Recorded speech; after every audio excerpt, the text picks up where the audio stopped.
আপনার যারা সারা বাংলাদেশ দাপিয়ে বেরিয়ে বেড়াচ্ছেন, আপনাদের সেই দলের মাঝে আমার প্রাইভেট বিশ্ববিদ্যালয়ের কয়টা শিক্ষার্থী আছে? প্রাইভেট বিশ্ববিদ্যালয়, পাবলিক বিশ্ববিদ্যালয়, সকল শিক্ষার্থীরা ঐক্যবদ্ধ হয়েছিল। সেই ঐক্যটা ধরে রাখা ছিল এই গণঅভ্যুত্থান পরবর্তী সরকারের প্রথম এবং প্রধান কাজ। সৃষ্টিকর্তা সাক্ষী আছে, বুকে হাত দিয়ে বলছি, এটা একটা স্বতঃস্ফূর্ত গণঅভ্যুত্থান ছিল, এবং স্বতঃস্ফূর্ত গণঅভ্যুত্থান ছিল বলেই আমি প্রফেসর রব্বানী অংশ নিয়েছিলাম। তাদের রক্ত তো আমাদের রক্তের চেয়ে অনেক বেশি পবিত্র, অনেক বেশি দামি। সেই রক্ত যখন আমাদের চোখের সামনে ধরেছে, আমাদের রক্ত গেলে তেমন কিছু আসবে যাবে না। জুলাই গণঅভ্যুত্থানের পরে আমি একটু নর্থ সাউথে ক্লাস নেই। জুলাই আপনারা জানেন গণঅভ্যুত্থানের সময় প্রায় 2 মাস ক্লাস বন্ধ ছিল।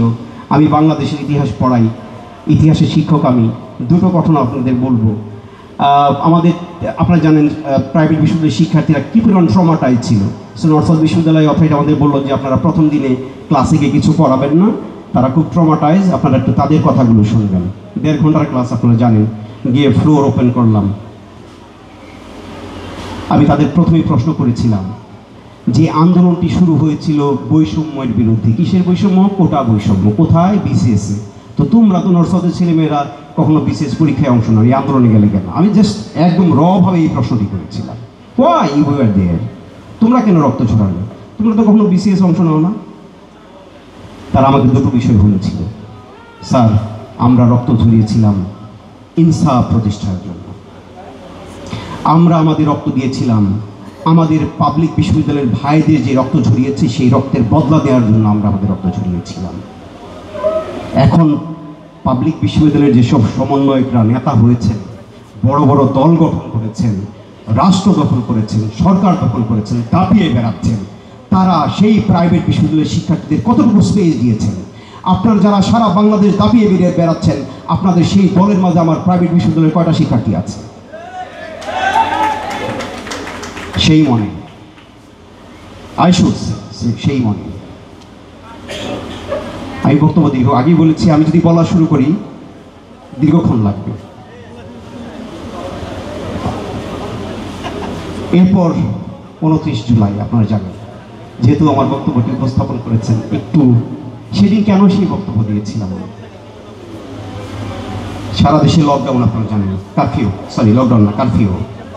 জাহাঙ্গীরনগর বিশ্ববিদ্যালয় হলগুলো ভ্যাকেন্ট, বাট কয়েকশো শিক্ষার্থী তারা বিভিন্ন আমাদের বিশ্ববিদ্যালয় জানেন, একটা গ্রামের মাঝে, একটা ইউনিয়নের মাঝে, আশেপাশে যে লোকালিটিগুলো সেখানে তারা আশ্রয় নিয়েছিল। পুলিশ সেখানে গিয়ে হামলা করেছে।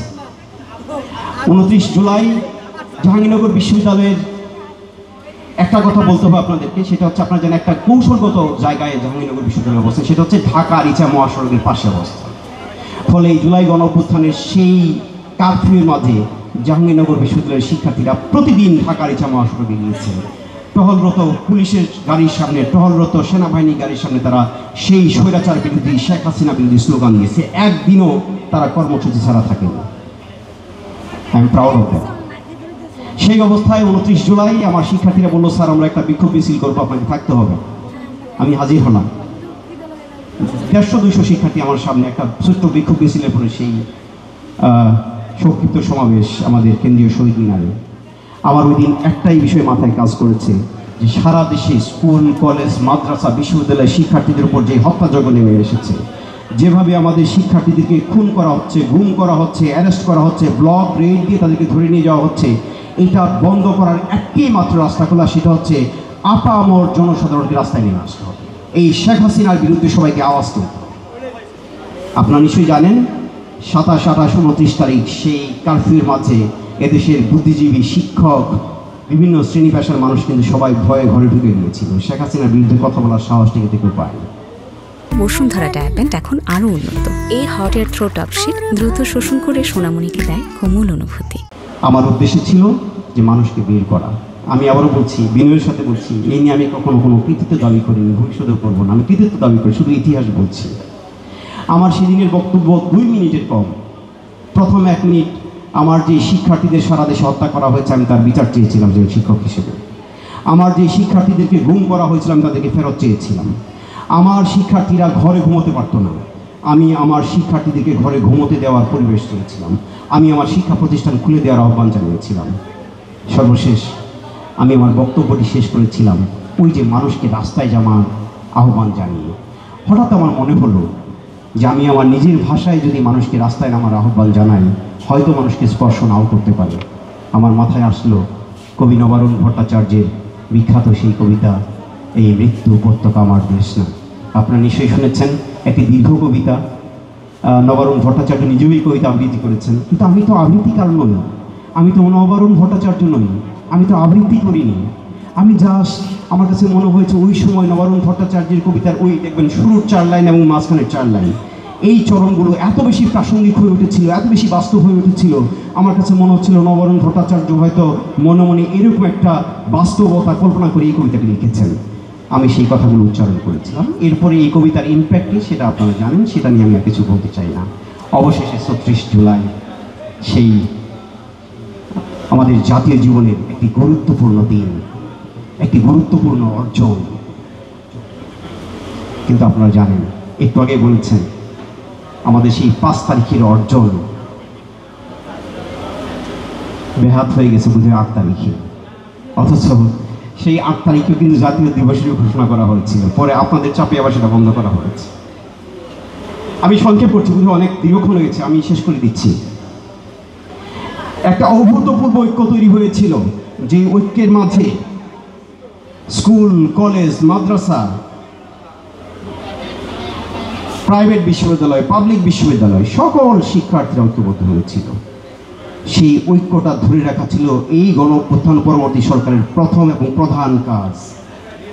কিন্তু আমরা দেখেছি, আপনারা জানেন, এই গণ-অভ্যুত্থানকে পতিত লীগ, পতিত স্বৈরাচার তারা বলছে ম্যাটিকুলাসলি ডিজাইন,